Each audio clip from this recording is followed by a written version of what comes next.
And good afternoon. First at 4 starting right now, and we continue to watch the potential for more strong to severe thunderstorms as we head through the rest of tonight and into the rest of the night as well. As we look out from the month that was, of course, today being August 1st, we ended up in Jackson at 14.86 inches of rain.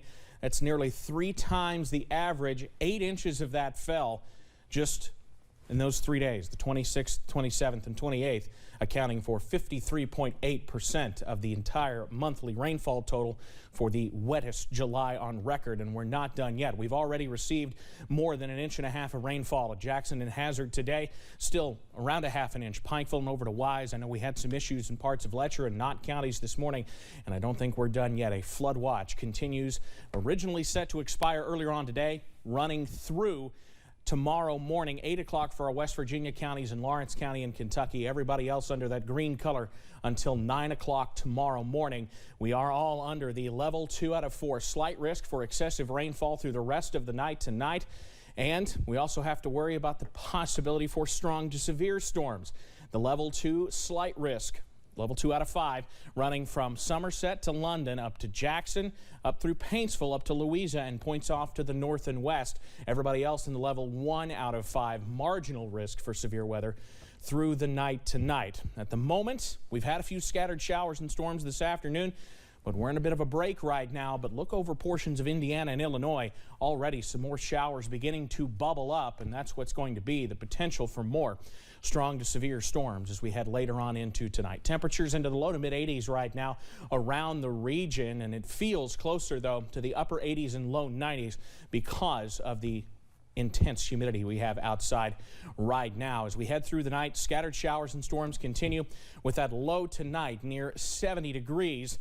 We do have some dry time on the way, Steve, as we head into the next couple of days, but more rain is on the way as well. I'll break it all down coming up in just a few minutes. Steve? Evan, thank you very much, and good afternoon again, everyone. Sifting through what was lost, trying to save other items. That's what flood victims are doing all across eastern Kentucky as the death toll hit 35 this afternoon. In Knott County, efforts are underway to save items at the historic Heinemann Settlement School. WIMT's Phil Pendleton is there. Old pictures, slides, and furniture. People here are trying to remove from the school numerous items that were covered in mud and others almost being destroyed by the floodwaters, and they're trying to salvage whatever they can. 4 feet of floodwater flowed through the basement of the school. Volunteers showed up shortly afterward to help remove those items. And once the call went out to help salvage priceless records, slides, photos, and furniture, people responded from all over the United States. And so we had a tremendous response from archivists and historians from all over the country offering advice. We had a number of people come here to campus to help with the process of saving some of those documents. The director told me that he would like to relocate further up that hill in hopes of this never happening again. In Heinemann and Knott County, Phil Pendleton, WKYT. Phil, thank you. Fortunately, no one was injured when the flood happened there at the settlement school early Thursday morning, but Knott County as a whole still has the highest death toll in the region now at 16, I believe, at last check. The whaling community of Floyd County was also hit hard by last week's flooding. Homes, vehicles, businesses, and more were devastated by the floodwaters, leaving many in the area wondering what is next. After days of work cleaning up, clearing out, and trying to move forward, families in the area spent the day on high alert again, worried the waters would return. Some vowing this is the last time they can go through this. Some of the young kids out here that have been there a year or two and they lost everything. That one boy and girl been over there 2 years and they said they ain't coming back. They left for good. They carried the TV out and said we won't be back. Though the levels rose over Mill Creek Road earlier today from a new round of flooding, unexpectedly cutting those folks off again. Neighbors are hopeful that the waters will recede as the day goes on. Unfortunately, we're having some dry weather, at least for the moment. The Jenkins community in Letcher County has been working nonstop to clean up homes and roads after the flooding. While mud is still covering the streets in many parts of the town, locals are using any type of heavy equipment to clear out the damage. Jenkins Police Chief James Stevens says the downtown area, which was once flooded with feet of water last week, is now starting to regain its original shape. These businesses right over here to your right, they were all hit with some flooding. As you can see, the water standing here.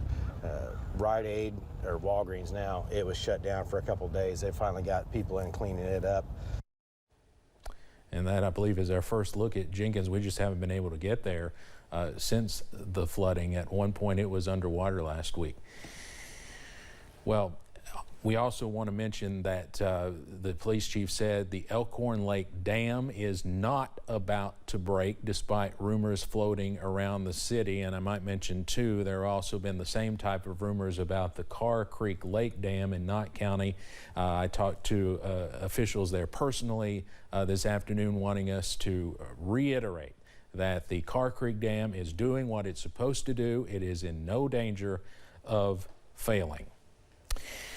Moving on to a bit of other news, President Biden has tested positive for a rebound case of COVID. CBS's Natalie Brand is in Washington with more on the president's condition. Good to see you. President Biden is once again working in isolation after testing positive for COVID-19 on the heels of his first bout with the virus. The president announced the news in a tweet Saturday. I'm feeling fine. Everything's good. The president's physician called it rebound positivity following his recovery from COVID last week. Doctors say rebound cases have occurred in some patients who have taken the antiviral Paxlovid. The president received that treatment after his first COVID diagnosis July 21st. In the clinical trials of Paxlovid, less than 10% of people experience a rebound of symptoms or test positivity after completing their course of Paxlovid.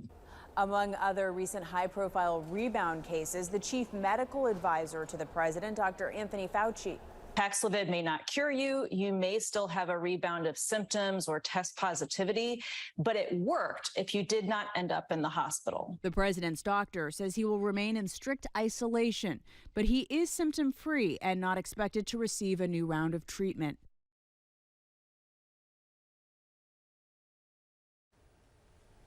That was Natalie Brand reporting. The president had 6 close contacts, including First Lady Jill Biden, who have all tested negative. The president will wait until he receives 2 negative tests before coming out of isolation. Let's head over to Wall Street now on this Monday. The Dow closes down today more than 38 points. We'll have more financial news in our next half hour. Straight ahead, rising inflation is affecting our pets. More on how animal shelters and owners are struggling.